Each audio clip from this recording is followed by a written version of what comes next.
What's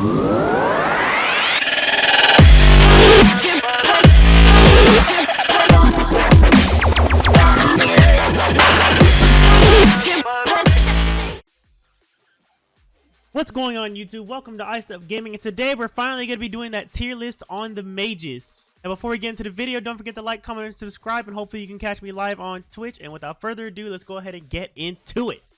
Now, just like my previous tier list videos, I'm only going to be putting number 1 and number 2. These aren't in any particular order. This is also my personal opinion, and let's go ahead and get started. So the first card we're going to be talking about is Agni. Now, Agni is a little weird. He's super safe for somebody who has a very unsafe kit outside of his can do relatively good damage. His bombs can present a bit of a risk. His stun is still really strong. The fact that a mage has a long range stun is, however, his two main damaging abilities, right? One, you only get 3 shots, and even though each shot can do a lot of damage and can cover a pretty wide area, still got to worry about the fact that he's very immobile when he's casting this. So that is also his stun requires him to either put himself in harm's way or for him to use up his damage, which is also a big issue. Right? In the hands of a really skilled Agni player, this character can be very annoying. But at the end of the day, Agni is known for his ult rather than anything else. So, for me, I think he's A tier. You know, the fact that he has a stun, the fact that he's relatively safe, and the fact that he can poke from a pretty long distance, A tier. I don't think he's high A or low A. I think he's about mid. Right? Saving graces being that he does have a stun, and his damage is very, not his damage, but his ult is still very strong for poking. Up next, we have Opwash. I think Opwash is one of the worst mages in the game. I can't put him in trash, though. I want to put him in C. He is literally very close to being trash. There's a lot of reasons why. He suffers until he hits level 3. He's very immobile on top of that. His clear is lacking. His cooldowns are very long. And then even though his ultimate is really good for engagements and for get off me, the ult itself doesn't really do consistent damage. His only saving grace is that he has anti-heal built into his kit, and if you heal while that anti-heal is on you, you take extra damage and you're stunned. That's literally his only saving grace. Other than that, I don't think there's really an Opwash unless you love him. So he's C tier only because he has that anti-heal button. Up next, we have Anubis. Anubis is very powerful. I don't think he's S, but he's definitely A. The lifesteal god. Only issue is that he's immobile. He has a very hard-hitting ult. He has really crap. That's on a relatively low cooldown. Really good AoE damage. And built-in lifesteal. So if you stack lifesteal on top of that, he can actually go tap. So the jungler and the mid, when dealing with him, has to get anti-heal. Right? Literally, his only issue is that he's immobile. Up next, we have Al Kwang. If you see my assassin video, you know that I said that any character with an execute is inherently good. Inherently. There's no way a character can be bad with an execute. Right? Al Kwang is no different. Only issues is that it does take him a while for him to get online to be a real threat. But once he hits 5, even if he can't hit you hard, the fact that he has the execute makes him very annoying to deal with. I can't rightfully give him A. I can't rightfully give him B. I think he's A. Because once he does have that mid to late game, he is almost unstoppable. So I think he's A tier. Aphrodite. Aphrodite's S tier. Damage boosting, mana boosting, speed boost, CC immune, and damage immune ults. Strong healing, push off that can do double damage if you're linked to somebody. This character literally has it all. Really can't be played outside of mid effectively. Even though she can solo and she can support, she's not really super effective at those. But if you put her in mid, she's a menace. think she's rightfully so S tier. Up next, Baba Yaga. A tier, not S tier, A tier. A lot of unpredictability in her kit. She can give herself damage boost. She can make you slowed, silence. And then her runaway move does do a lot of damage while also being, for the most part, soft CC immune. Only issues is that the ult is kind of lackluster. I'm not even gonna lie, the ult is kind of lackluster. And her passive is kind of outdated.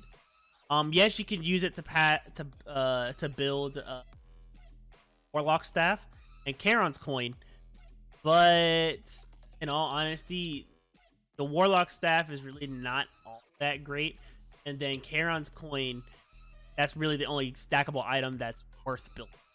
So, and the fact that her kit is very unpredictable, I think she's A. Baron. B close to C.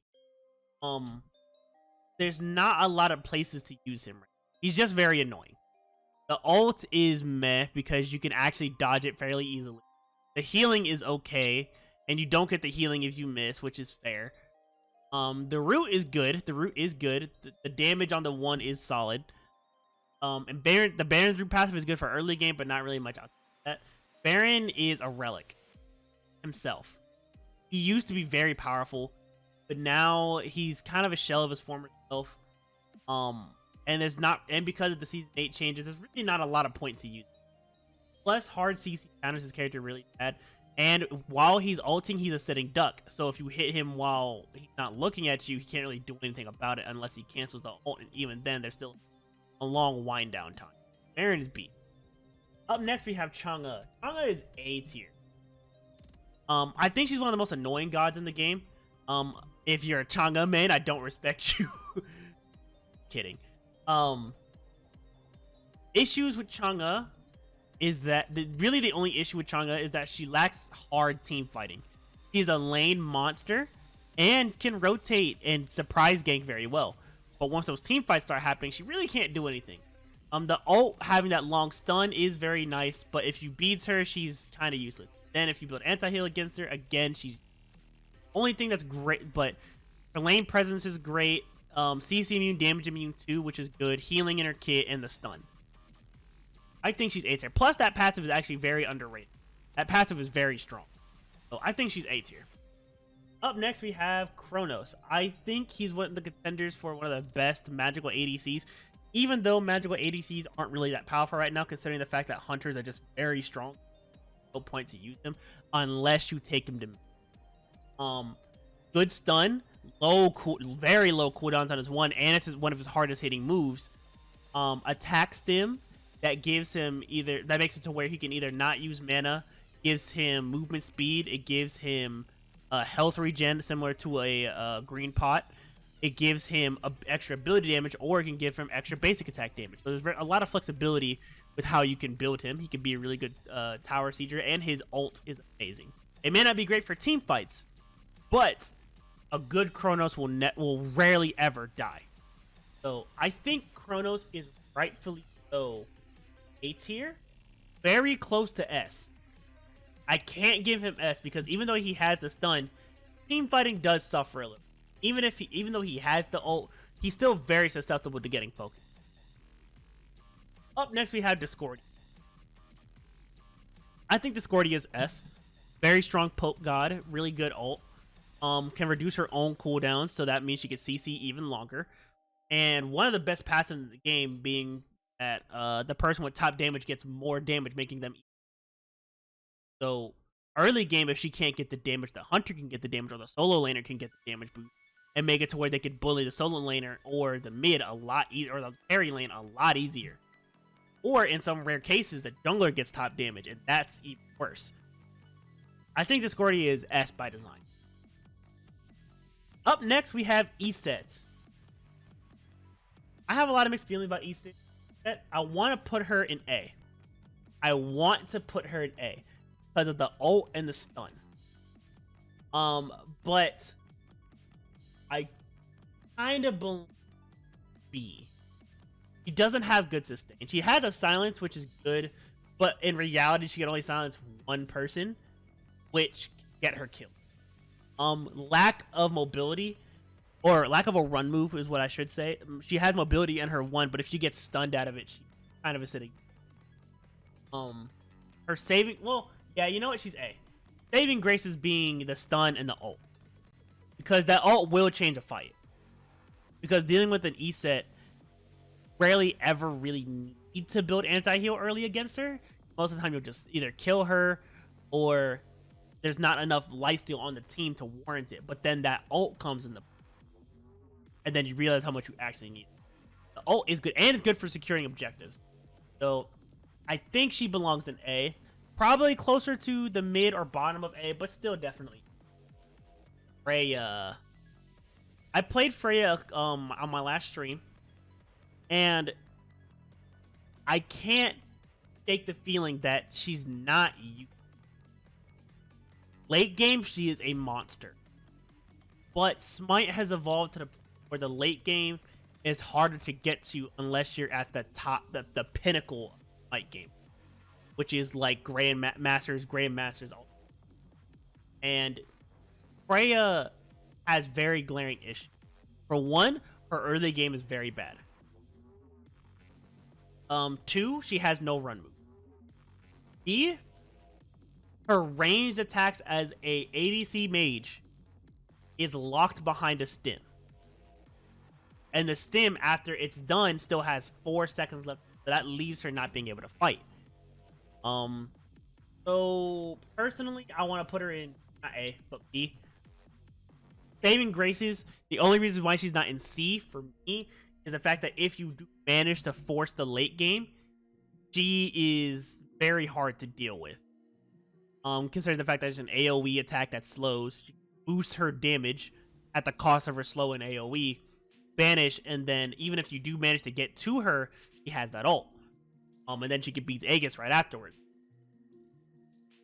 Yes, she can be strong late game, but that early and mid game doesn't excuse.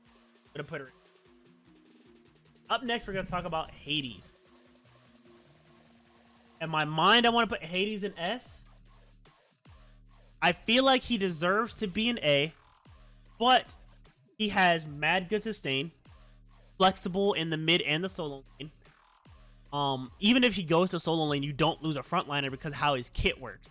He has a team ult that changes fights, and it's harder to kill him in his ult, which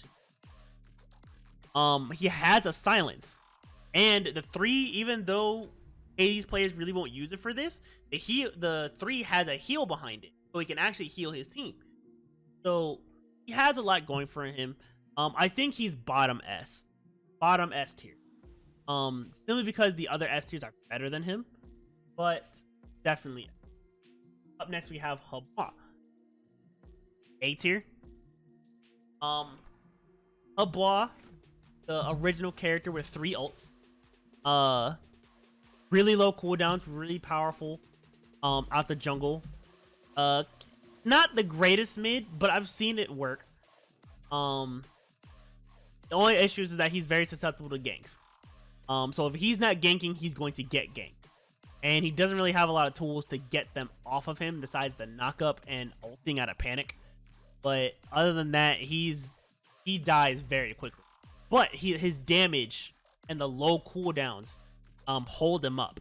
I'm gonna give him A. Up next we have Hel. Hel is strong, very strong. DC immunity, heals, protection shred, AoE damage, cooldowns, good mana management. I think one of her passives gives her mana regen. So, in essence, she's a very good character. Issues: her big heal is a skill shot. And to properly time the CC immunity, you do need to have really solid time. And it can be really hard to determine whether your team needs damage or sustain in the terms of a team fight. So, I think she's A. Fairly solid A tier character. Well, and she rules the early and mid game. But again, once you hit that late game, it's kind of a no-brainer. She really can't do anything. Hera. Hera is a stomper when it comes to the lower end of elo of for Smite ranks and stuff. Because she has Chad and she has the polymorph, which does slow you and makes it to where you back really solid damage, and a shield that makes Chad do tick damage. And it gives her movement speed. And whenever she hits you, she cooldown, so she can be really daunting for newer players. However, in reality, she actually has very limited range. Very susceptible to ganks even with that shield, right? And even though Chad can be good for team fight changes, it's only good for team fight changes because of the knock-up. And then the tick damage. But she's still very susceptible to ganks. Very susceptible to ganks. And once you really learn the matchup with any god, he kind of doesn't become kind of not an issue anymore. I think she for lower end players, I think she's A, close to S, but for higher end, she's actually B. Up next, we have Janus. I don't even have to think about it. S tier. Really easy. High damage. Very, very slippery. His ult can change team fights, and it's almost a full screen ult. It's a global ult, which means he can out-rotate the mid. Even if he misses, he can still get to you. And it's almost impossible to down a good Janus player. Good Janus players will have, in all honesty, like 5 or less deaths a game. So yeah. Up next, we have Kukulkan. B tier. B tier free. Right? Not really A. Can clear. He's honestly, all he is an ult bot and a clear bot. Tornadoes are okay. The slow is good. I'll give him the slow, because the slow actually does mad amounts of damage. But at the end of the day, his passive is kind of outdated, even though it is a good passive. Gives you for every it's Book of Thoth as a passive, right? You know what? Actually, you know what? Nah. I'll give him A. I'll give him A simply because he can clear really well, and that ult does massive amount. And the slow. Only issues that he's susceptible to getting ganked because he has no run, which is fair. Up next we have Merlin. Now Merlin keeps getting nerfed too much. His highest damaging stance is also his weakest stance because it puts him in the most danger. His early game is meh. His mid game is meh. His late game is pretty good, but there's still nothing stopping anybody from running at him. For a Merlin player to be a good Merlin player, no one can see you before the team fight starts. And if someone even has eyes on you just a little bit, he's kind of not that great. So, honest, I want to put him in B. But because of the massive amount of abilities that he does have, and the fact that Void and Frost Stance are, he's A. I think he's bottom of A, but he's definitely Morgan Le Fay S, number 1. Unlike my other videos, this character I'm already announcing my number 1 mage. It's Morgan Le Fay. High sustain, dumb amounts of CC, gets bonus damage if she has all of her runes. The ult is CC immune, which is fair, but it gives her health back depending on how much health she has missing. And you can't lock her down. Even with a lack of a run move, she is the number 1 mage. Because she has so many ways to get people off of her, while also poking very powerfully and almost insta-kill off of pokes. So, Morgan Le Fay is definitely S tier. S tier and number 1. Nox. B tier. Reason being is that even though the silence is annoying, the combo for her in reality only affects one person. The run move is okay and can do bonus damage, but again, not that great. ult can set up for teams, but again, not that great. Everything about her is just not that great besides her silence. And then her passive isn't really all that strong because it's based off of if she's taking damage or not. Which is hard because she's always going to be susceptible to getting ganked because she's only good for one place. But she's always going to be taking damage. So her passive, even though you can stack it and probably get maybe a little bit of damage off. And then to do her big damage takes skill shot. So I think she's S tier. Reason being is because she has a global ult that she can't miss. Really good stun, which does massive amounts of damage. Minions, summonables, which can body block and do good amounts of damage. And an invis. Now the invis is a little bit predictable, but an invis is still an invis. So you do have the ability to get away. Provided you have the skill and the juke shoot. So I think she's S. Maybe not top 5, but she's definitely a good mate. Up next we have Olorun. Olorun is A tier. His ultimate is broken. That is the most broken thing about this guy. And he does have really good range and a crit pass. All of those are good. Issues. No CC. No CC other than the knockup, which he has to put himself in harm's way to get, or he had to already be getting jumped to use. And then even though the ultimate is available, which slows, if it gets beads, you're dead. If you get jumped even with the ultimate, you're dead. If he and then on top of that, mages, ADC mages, like I said before, are very outdated. They're not bad. They're not bad. They just can't compete. Up next, we have Persephone. S tier without a doubt in my mind. She got nerfed being dumb. Think about that. She got nerfed and reworked being dumber than what she used to be. Old Persephone was a menace. But a menace that took skill. Persephone now is a menace that I can give my 4-year-old son and he will put in work. Like, this character is brain dead and easy with one of the best team fighting ults. So yes, S tier. Poseidon. B tier. B tier. Best thing about him is the cripple and ult. Other than that, fast, yes, but it's not Janus, not slippery. You can still catch him. The one is a skill shot. It comes out relatively slow.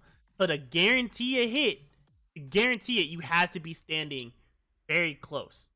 And if you get hit by it when it's long range, either A, you had your back turned when Poseidon did it, or B, you have an incredibly low reaction speed. Because there's really no reason you should ever get hit by Poseidon once, unless your back was turned, or you're inside of the crit. Right? The ult being there is great, but Poseidon is only ever a threat when he has ult. So B. Raijin is... I say S tier like that because every time I think about him, I don't really understand the hype until you get to his ult and the damage behind Raiju. And he has really good amounts of CC in that ult. Made his team fights in an instant. Literally in an instant. So Raijin is S tier. Ra. Great beginner god. Reason being is that no run move, CC comes out too slow, 2 skill shots, which are his main damaging tool. Healing is just okay. You really only use it for the little bit of a power spike. And the 2 is just okay. It slows, yes, and you can get some cheeky damage off on it, yes. But his susceptibility to getting ganked is too high. So B tier. Hela. S. She gets power for getting her abilities to max rank. And then that ult hurts. With a 2, which is her most damaging ability, reduces protections before it hits you, while also having a root that's also triple. So, and she's very slippery with her, which can also double as a ward. So she's S. Soul. This is the only magical ADC in my opinion that's high damage, hard to kill, autos hit hard, and her abilities still hit hard. Only bad thing about Soul is her ult. I think her ult, even though it can hit hard, it takes a little bit of practice to get used to, and is the weakest part of her kit. That's basically about it. Other than that, everything else about Soul is great. Up next, the more boy, S tier. I would say she's top 5. Me and my buddy were talking about it the other day on my stream, and we were talking just about like, hey, who has a better ult than the? And I really couldn't think of anybody. Morgan has one of the best ults in the game. And a lot of people are going to say like, oh, well, she only has the best ultimate in the game because she turns into somebody else. They use their ultimate. That doesn't give her the best ultimate. The reason why it's the best ultimate in the game, and I thought about this, that because no matter what, she can turn a fight very quickly. Very quickly. You already used your Bees and Aegis against the ADC Artemis? Guess what? I'm Artemis now. Now you don't have anything to protect yourself. Oh, you Bees the Aegis to Thanatos? Oh, guess what? I'm Thanatos now. Oh, you're jumping me? Guess what? I'm the tank now. Oh, we need a little bit more CC on our team, and their team has CC. Guess what? I'm turning into their highest CC. You know what I'm saying? Her ultimate is the best in the game because it has the absolute most flexibility, because she can, on top of the fact that her as a base character is very powerful because she has AoE autos, a move that's on a really low cooldown, 7 seconds without CDR, that makes her next ability hit harder, and a stun with an invis. So she can clear, she has damage, she has CC, and then she has your CC, and then she has your execute, and then she has your team fight capability. That's what makes Morgan S tier. Up next we have Thoth, A tier. Very close to S. Really great passive that gives him pen, long range abilities. Can poke you from halfway across the screen and clear and not even think about it. Good safety, and can hit you through walls. Now, I thought that his ultimate was bad, but then I wasn't using it right. The ultimate is there to force enemies to move in ways that you... That's why you can channel it and cancel it. Right? That's what my buddy put me on. Right? His only issues that if he gets jumped, it's over. Even with that too. And the fact that his ult doesn't have CC immunity on it, which would be dumb because why would you give a god that's an ability that's channelable, does that much damage, and then it's CC immune while he's channeling it? That makes it dumb. He's A tier without a doubt in my mind, but he's very close to it. Tiamat, S tier. A lot of S tiers. Tiamat is S tier because he has a lot of utility. Can be hard to kill, really good clear, really good damage, CC, stuns and slows, and a knockup if you manage to get it, and can always push his lane with minions, so he's S tier. Vulcan is B. Best thing about Vulcan is the ultimate in the knockup. Other than that, the turn is okay. The turn does take a little bit of practice to start with the basements, but in reality, he's B tier. Up next, Zeus. Then B tier. Takes too much to clear. If you want to clear, you have to level up the 1 or the 2, right? But your damage is in your 3. But your damage is only available if you can hit your 1 or your 2 or autos. Or hit your ult. Now the ult and the 3 hit really hard, but as a character, as a whole, he's just okay. Please B. And then finally, Chang'e. Chang'e jumped back into the meta. He's A tier. Really solid sustain. That also includes gaining protection. As a stun, the ult is very anti-gank and anti-team fight, because he can always pump out some damage. So he can burn beads and he can burn Aegis. Only issues is that he's immobile, and if you get plenty of anti-heal against him, he kind of becomes a wasted spot. But the fact that he has a lot of protections and can do a lot of damage without having to need the sustain, A tier. Finally, we're gonna be talking about my number 1 and number 2. So you already know who my number 1. It's Morgan. Free. My number 2 personally would probably have to be Persephone. Raijin following close behind. Reason being is because Persephone always has a way to hit you. Stupid lane presence. Dumb team fight presence. Now, you could say that about Raijin, right? You say that about Raijin, but I think Persephone's ult is better, and her poke is better. Okay. And Raijin still has the aim. Now, don't get me wrong, it's hard to hit all 3 shots. It's hard to not hit all 3 shots with your 1 on Raijin. But Persephone not only has the 1 and the 2, but she also has the 3, which does damage, while having the plants down, so she can hit you with more. I think Persephone is number 2. Anyway, without further ado, that is my tier list for the mages. If you want to debate with me on any of them, I'm always open for discussion. If you liked the video, again, don't forget to like, comment, and subscribe, and I'll